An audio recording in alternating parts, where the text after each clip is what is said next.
mereka berhasil meyakinkan sang ayah. Jadi sang ayah sudahlah, nggak ada lagi argumen. Sebab ini argumen sudah mereka katakan semacam itu. Terakhir, la in akalahu dhi'bu wa nahnu usbah inna idzal la khasirun. Kalau dia dimakan oleh serigala, wah kita rugi. Dan banyak tafsiran rugi ini. Setelah dikatakan semacam itu, akhirnya sang ayah mengikuti apa yang mereka inginkan. Maka diberikanlah izin kepada mereka untuk membawa Yusuf alaihissalam. Jadi Nabi Yusuf alaihissalam dibolehkan, ya sudah kalau begitu, silahkan kau bawa dia. Nah, karena sudah ada izin, semuanya dipersiapkan, perlengkapannya, peralatannya dan sebagainya. Dan ini tidak diceritakan oleh Al-Quran karena itu tidak penting. Jadi Al-Quran ini bukan kitab cerita, bukan kitab cerpen, prosa, sastra dan sebagainya. Jadi ada kisah-kisah yang kalau kita perhatikan di dalam Al-Quran kadang agak panjang, kadang disingkat begitu rupa sesuai dengan kebutuhan. Nah, ini cara Allah Subhanahu wa ta'ala menggambarkan kisah-kisah di dalam Al-Quran. Karena itu langsung di sini disebutkan falamma dhahabu.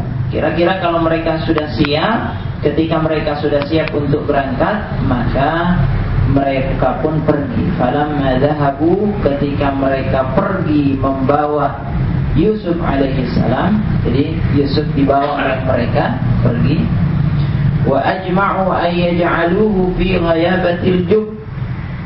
Dan mereka sepakat sudah untuk melemparkan Yusuf ke dalam lubang sumur yang dalam, fi ghayabatil jub. Jadi mereka sudah sepakat melakukan itu. Dalam riwayat disebutkan, ya memang tidak ada di sini. Dalam riwayat ada beberapa cerita yang menarik. Katanya ketika Nabi Yusuf alaihissalam dibawa oleh mereka, ketika berada di hadapan sang ayah, itu mereka menampakkan sifat baik kepada Nabi Yusuf alaihissalam. Nabi Yusuf dipegang, kemudian bahkan ada yang mengatakan digendong gitu. Sehingga ayahnya yakin gitu. Ayahnya menjadi menerima, ya, pasrah, meyakinkan kepada mereka, ya sudah bagus. Tetapi tidak lama sesudah itu, ketika mereka sudah pergi jauh dan sudah tidak lagi terlihat oleh sang ayah, mulailah perlakuan tidak baik mereka perlihatkan kepada Yusuf alaihissalam. Baru Nabi Yusuf dicela, dimaki, ada yang melemparinya, ada yang kemudian macam-macam, diperlakukan dengan tidak baik oleh saudara-saudaranya. Ini yang terjadi. Dan di tengah jalan itu juga, ketika mereka sampai pada lokasi yang sudah ditentukan, maka mereka semuanya sepakat untuk melemparkan Yusuf ke dalam lubang sumur, fi ghayabatil jub. Dan tidak ada perselisihan di antara mereka, semuanya sepakat.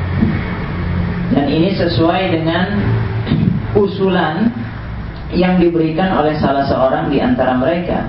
Karena tadinya kita tahu ya, pada ayat yang ke-9 misalnya, itu kan disebutkan uqtulu Yusuf. Sudah, Yusuf bunuh aja. Jadi ada usulan untuk membunuh Yusuf alaihissalam. Awitrahu ardan, atau buang aja ke negeri yang jauh ya, biar aja dia hilang gitu.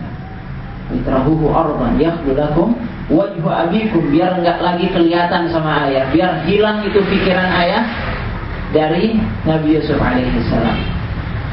Nah, ini usulan-usulan yang pertama kali terlontar. Tetapi kemudian qala qailun minhum, ada di antara mereka yang memberikan usulan, la taqtulu Yusuf, jangan dibunuh. Ini katanya sebagian mufassir, ini menunjukkan perasaan manusiawinya masih ada. Masih kasihan, janganlah, kasihan kalau dibunuh.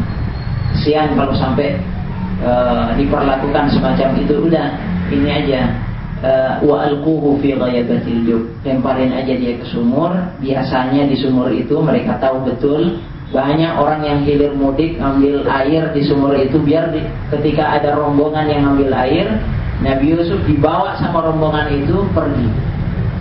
Artinya ada sebagian di antara mereka yang masih menginginkan Nabi Yusuf hidup tapi jauh dari keluarga. Nah, ini yang disepakati sehingga disebutkan pada ayat yang ke-15 ini, falamma dhahabu bihi wa ajma'u ay yaj'aluhu fi ghayabatil jub, dan ketika mereka semua sudah sepakat untuk dilemparkan ke dalam sumur fi ghayabatil jubbi. Dan bisa kita bayangkan ya, bagaimana seorang Nabi Yusuf yang masih muda ketika itu sudah mendapatkan ujian yang demikian hebat. Dia harus diusir atau dijauhkan dari orang tua yang sangat mencintai dia, yang sangat memanjakannya, kemudian diperlakukan dengan perlakuan yang semacam itu, dilempar ke dalam sumur. Nah, ini sumur padang pasir dengan segala bahayanya.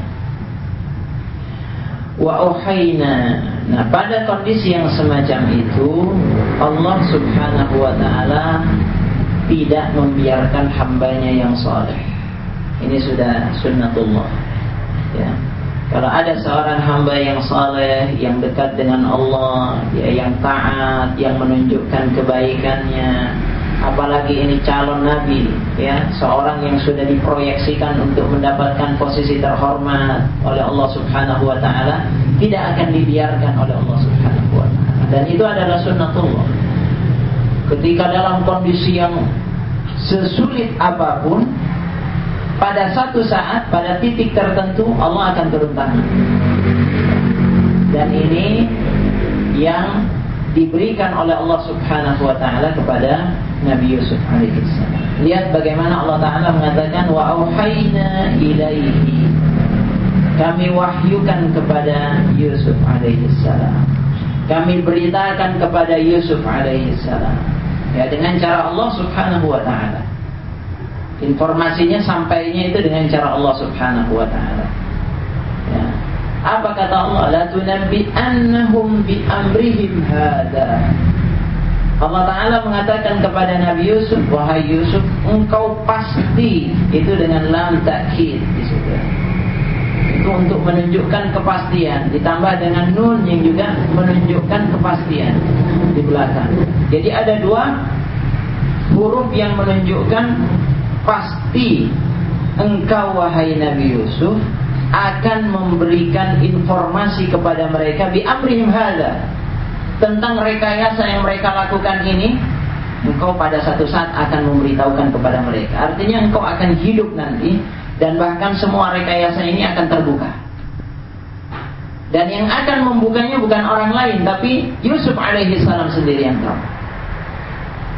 Ini jaminan dari Allah Subhanahu wa taala, dan ini menunjukkan apa? Menunjukkan bahwa Allah Subhanahu wa taala tidak pernah membiarkan hambanya yang saleh terzalimi. Tidak akan membiarkan hambanya yang saleh terzalimi, teraniaya, tersudut. Tidak mungkin. Allah Subhanahu wa taala akan menolong hambanya. Dan itu pula yang terjadi kepada Nabi Musa alaihissalam.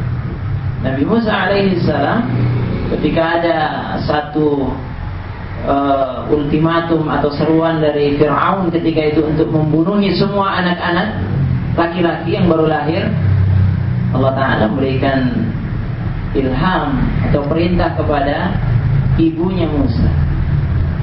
Wa auhayna ila ummi Musa an ardi'i, agar kemudian ibunya Nabi Musa itu diperintahkan oleh Allah Subhanahu wa taala untuk mengalirkan atau meletakkan Nabi Musa alaihi salam di satu tempat, kemudian dibiarkan untuk dihanyutkan, hanyut di sungai ini. Nah, ini yang terjadi. Padahal kita tahu ketika itu kondisi ibunya Nabi Musa alaihi salam tentu gimana akan menghanyutkan seorang anak kecil, seorang bayi. Ini kan di luar prediksi manusia. Tetapi Allah subhanahu wa ta'ala punya prediksi, Allah ta'ala punya rencana, Allah ta'ala punya strategi sendiri, yang bisa jadi strategi Allah di luar kemampuan manusia.